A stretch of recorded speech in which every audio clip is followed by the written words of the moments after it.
Hello everyone, welcome to a new video. I just got my wisdom teeth removed, so that's why I'm talking really weirdly. And yeah, I thought it would be funny because I'm under some narcosis to play a chess game, see how I play when I'm under narcosis, because it doesn't happen that often. I want to go for Sicilian, mainly because I don't know anything about Sicilian. Other than some setups, and I don't think it is by any means good to know a lot of lines in Sicilian, because the structure is asymmetrical. There's a lot of options on every move. The tree branches grow very wide. I can still talk a bit. So let's play knight f6. I do see people play this, so why shouldn't I? And I think I should almost always take on d4, because then what was otherwise the point of playing c5. Yeah, here I'm a bit out of book, but I think knight c6 is a maneuver. I know there is something exists, right?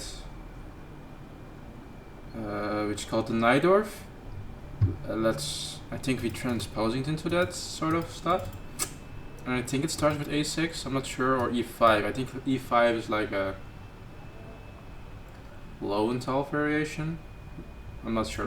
Let's play a6. Yes, the Chess.com says it's a Najdorf, and a6 has the control over the b5 square, so no annoying knight jumps there. And I think a Najdorf setup is something like this, if I'm not mistaken, and then you play b4 and queen c6. I don't know. h3. So White is asking us, what the fuck are you doing? Sorry, what is your hand? Well, what are you trying to do?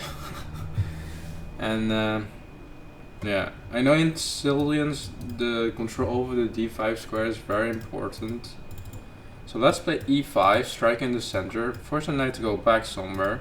I think the knight belongs in b3. But you go, mainly because you want to play f4 at some point, but now on f3, it's not a super bad move, but yeah. Also notice that we do have a sort of backwards pawn, but the bishop is just guarding that shit. So what it also says to me is that, normally in Najdorf he goes queenside castles, but now he's just gonna castle on the king side, so yeah. So let's play very flexible or play ambitious. Let's play ambitious by starting off with this bishop move.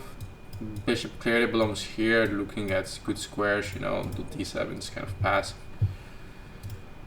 Like this bishop is kind of passive. It's solid, but it's just passive, And yeah, bishop e7, now we're just trying to castle. He castles, yeah. We can play with b5, knight here, but let's just be kind of principled or something and go for castling ourselves. Also, I know that this bishop actually belongs on f3, because when I play b5, this can become a target and stuff. But our opponent plays bishop g5, not really with any purpose, because there's no real dangerous pin here. So I'm just simply gonna ignore this and put our knight on d7. And now our opening has begun in like 10 moves. That's actually very smooth. Why don't I play it like this normally? I wonder. This knight could go to c5. I don't know. a4, yeah, it's a very good move, because I want to play b5 in these sort of structures, but now I can't. And the danger is now that he can play a4 and then I can't even play b6. Right? He threatens to even play a5, grab even more space on the queen side. So let's start with this very nuanced move. b6, so in case he plays a5, he can then grab space with b5.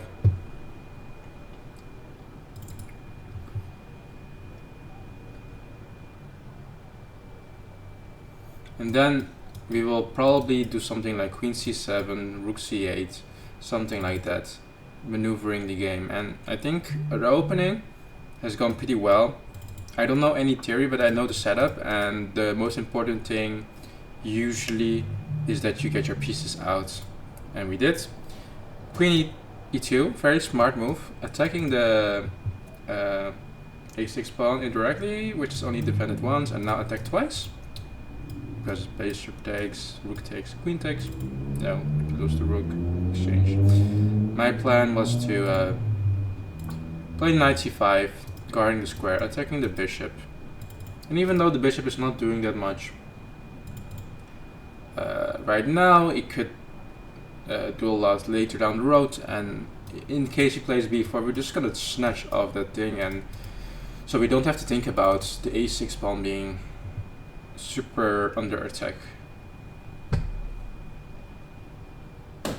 As you can see, even under narcosis, we are trying to do this with good process. We first look at opponent's move, you know, to really trying to understand his move and motives.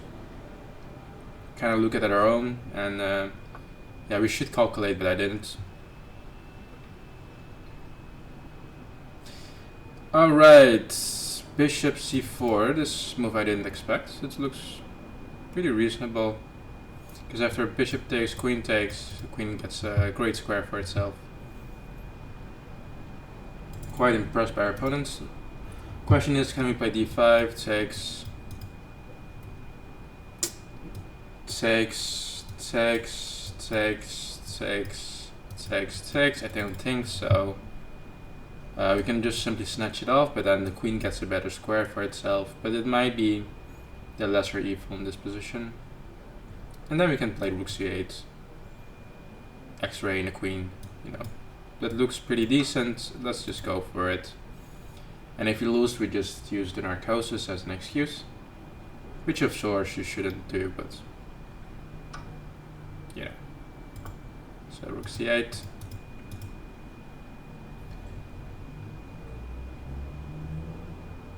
And you notice that, yeah, I also noticed that our opponent is only 1000 rated, but even a 1000 rated player, you know, conceptually can play good moves. In this case, he played pretty decent moves, I have to say. Even now, avoiding any trouble, putting the queen back. And he's just, you know, parking the bus a bit, I have to also say. So yeah, let's play h6, and I think the best move is here to take, because the bishop is not doing shit here. It's not a good piece. But I want to release some tensions on the position. He doesn't take, luckily for us. And yeah, now I'm just wondering what to do. So let's see. I think we're just gonna connect the rooks, play simple chess by playing queen d7. Could also play this with the idea of putting it on f5. So here, takes.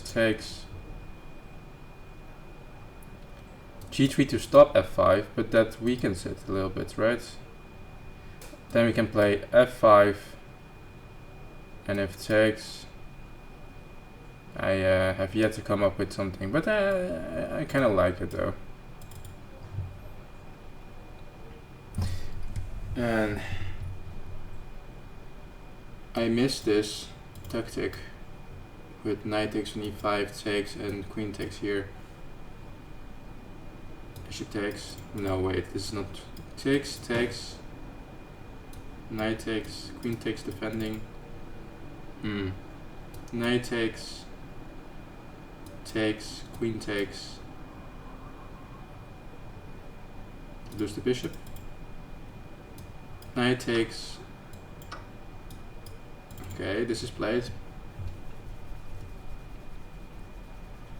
And I'm gonna reconsider f5 because it literally doesn't do anything good for us. It opens up the diagonal for potential checks. I don't like it. So if g3 comes, then we'll simply, I don't know. We might prepare it with h5 or something. But he doesn't. He attacks the backwards pawn, which is reasonable, but now we're just going to execute our plan. Play this move, queen f3 and queen f6, queen g6 is coming. It's a bit slow, so it's definitely preventable, but it's at least very annoying for our opponent to deal with. We also take care of this square.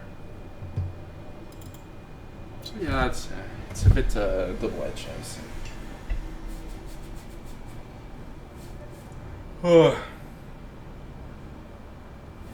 So let's say queen here.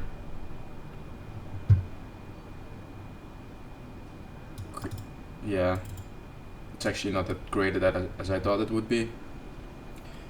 So if I go here, queen takes on f6, and that's, you know, that's not good. But I'm expecting something like knight here.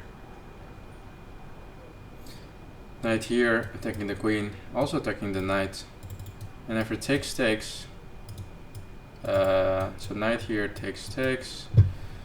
We have to figure out how to continue the line. But yeah, we at least try something. There is a case to be made for this maneuver. But then this comes with check.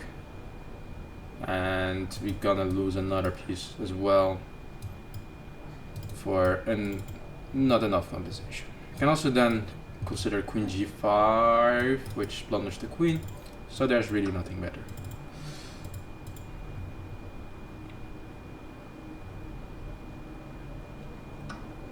Queen takes, did not expect that move, but it also guards this square.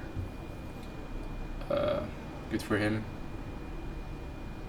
Now the queen is very centralized, it's actually really good. I would actually consider, if I could choose, to be white on this side.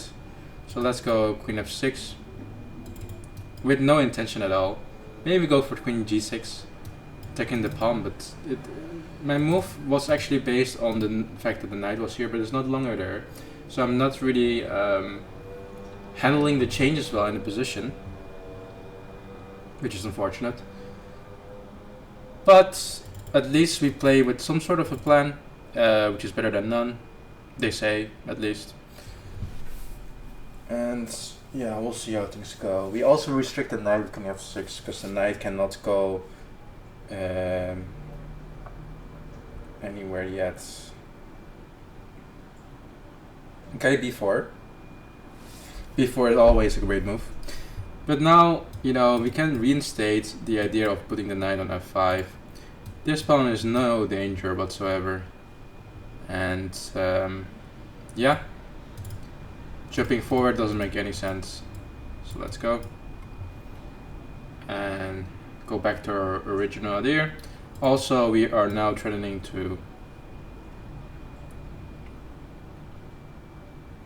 take the pawn, which you might not see, as this is a discovered attack, which is actually a backwards defensive move.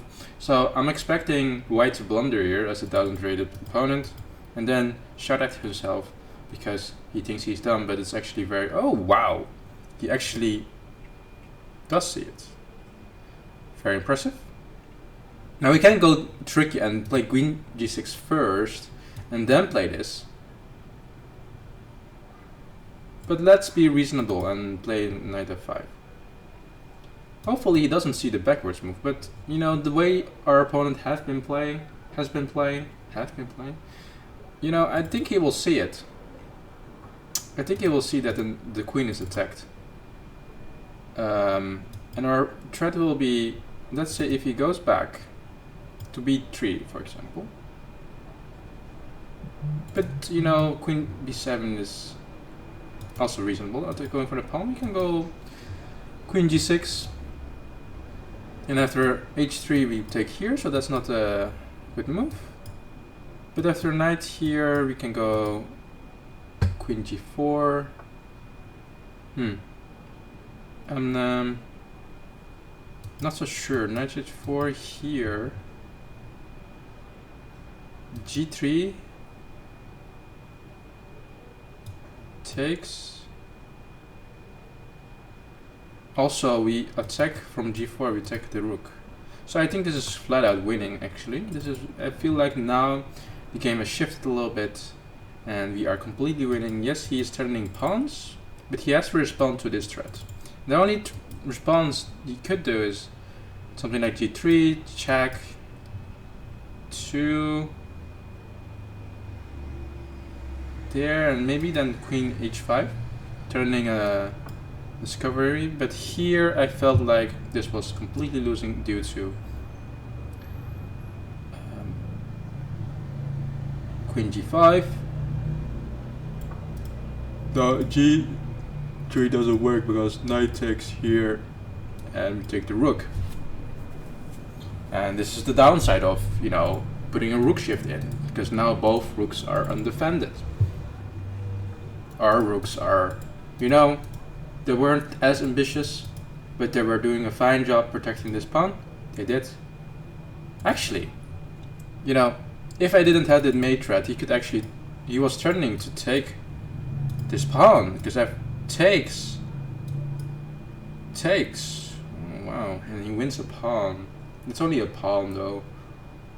But yeah, I think our opponent doesn't know what to play here. And he realizes he's losing.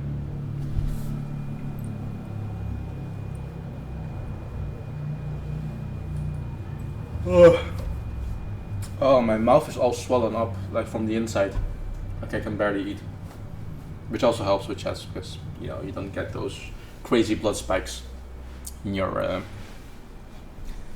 system.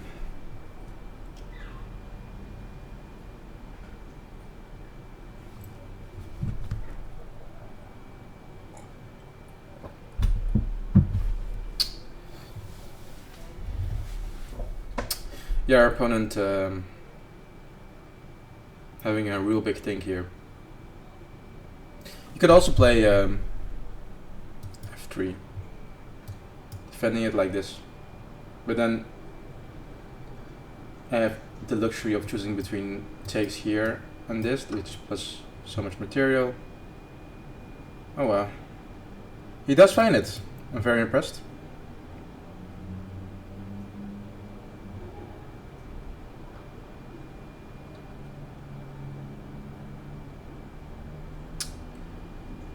Yeah.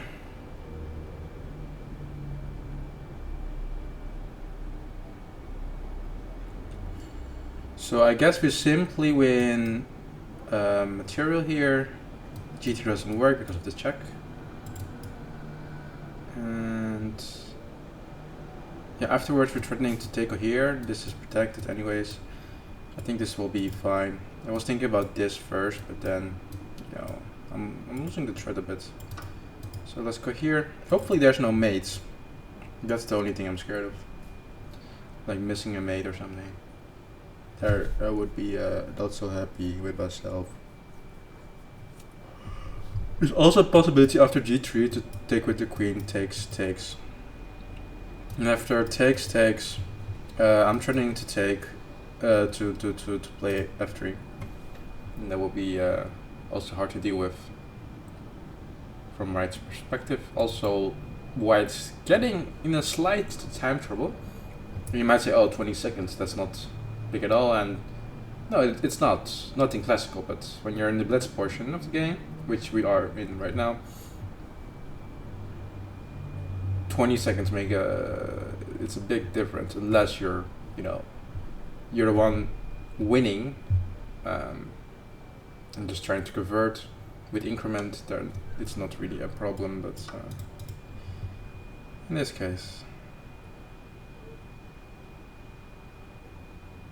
Yeah, takes, very logical. And I have to say our opponent has played a phenomenal game. I actually mean it. I really didn't expect so much resistance.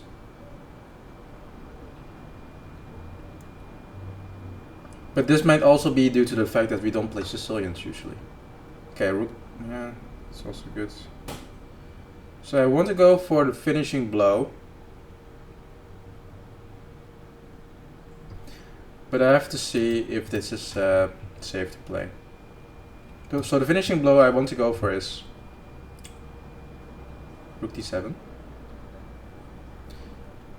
But after here...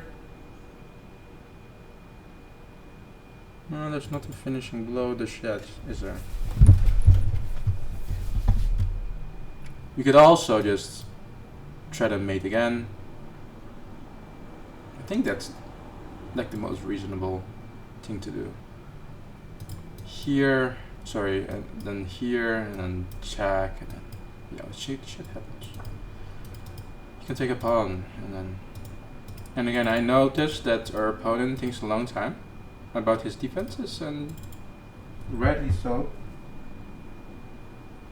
But it also tells me that I could attack with open-ended questions, you know, and then maybe get a winning advantage in that situation. So let's take. If he goes here, we might go back and go something like this. Notice we cannot take the pawn because of this attack. So we have to be careful here. We have to really be careful here. So here we just go back.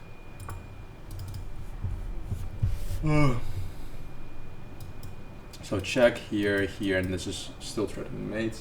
So there's no immediate kill. We have to be patient here. Our opponent really, you know, I'm really impressed with his play. 1,000 players definitely like underrated as can be. All right. There's this check, which looks nice. King here.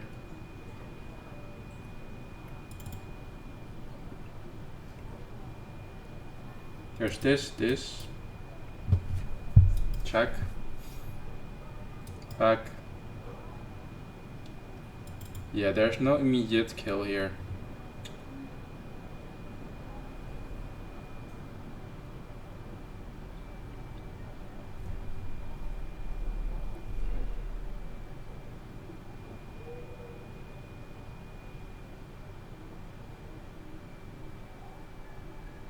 I think knight g6 is actually quite reasonable.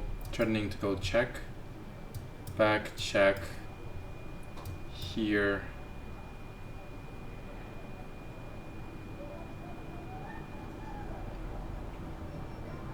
And maybe something like this. Oh, we are getting low on time actually, and it's quite a big portion of our time. So let's go here. Turning to go something like this. And then go rook here. I don't think he has any meaningful checks here. Neither does this help, because then we just go back.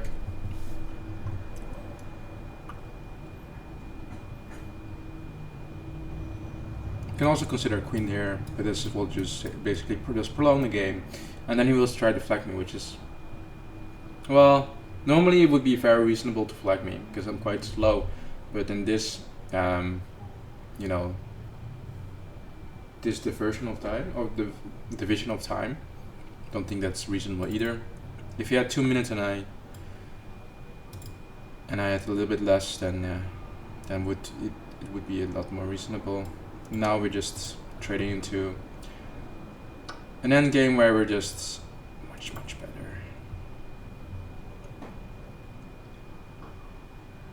Well, I wouldn't say much better, but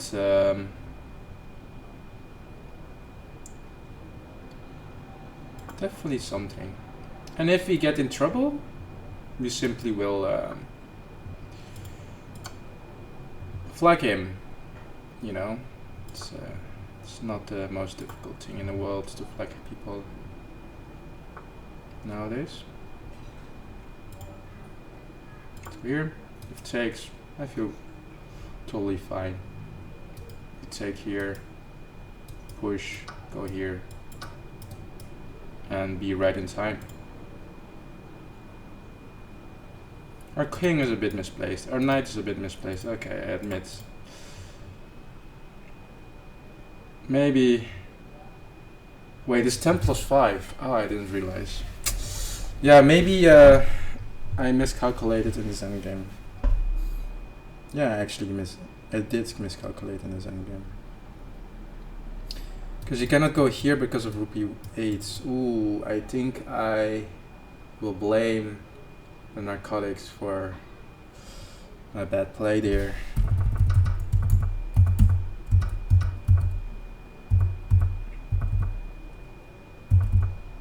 Wow. So, but after takes, these are just running as well. Yeah, very impressive play by our opponent. And I don't see a way out of this either. And this is the only reason that this works is because our king is on the last rank. And his king is actually better stationed. Oh jeez, this actually hurts my heart. Yeah, it's over actually. It really is. Very impressed with our opponent. Though I do wonder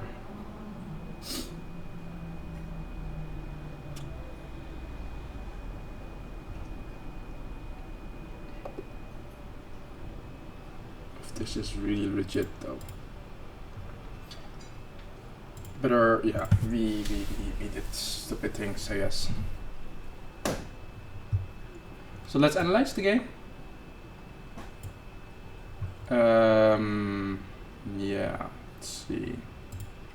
So instead of going through the whole opening, which I don't have any knowledge of, I think we just jump to this position where we went for Queen G5, taking, best move. Knight takes, reasonable. But I thought this was just winning as well.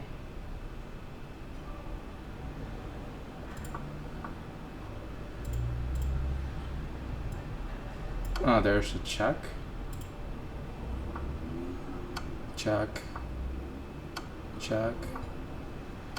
Check. Wow. It's a very nice mating construction. Yeah. Whoa. What's happening with my heart? Yeah, this actually kind of hurts. So I think maybe we should just go back. I have no clue. Just here, but then C5 I thought.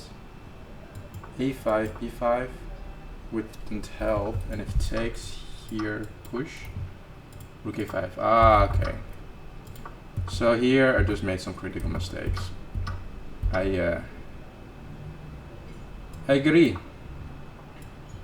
Here this. Yeah, and this is also still winning.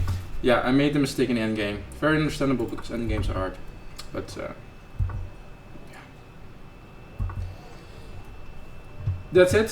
Thanks for watching. We lost some elo, I think. That's okay. We get it back next time.